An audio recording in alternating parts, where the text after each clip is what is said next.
Right, thank you for tuning in. Thank you for deciding to watch this video. This is Bomb Show Television. Ikana uri munyowa no set subscriber. Don't forget to subscribe. We just celebrate as we do 9,000 subscribers, guys. The last year makaita se performer. Let's hope it will be the same or more this year. Right now ndongoti pane nyaya dzakabuda dzakawanda. Mukomana mujaya achicomplaina kuti no.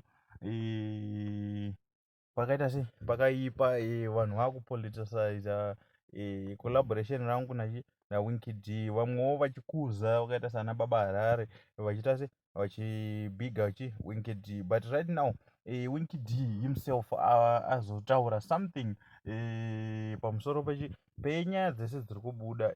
Tisingakanganwe, don't forget to advertise your business with us.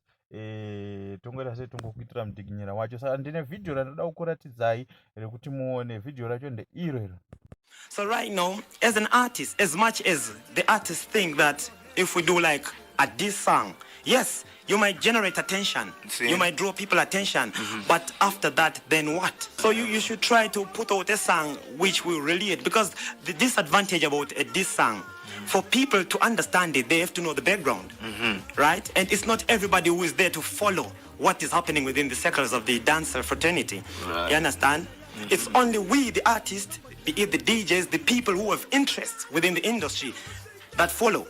So you should not look at dancehall through a keyhole. Open the door and you have a clear view. Yeah.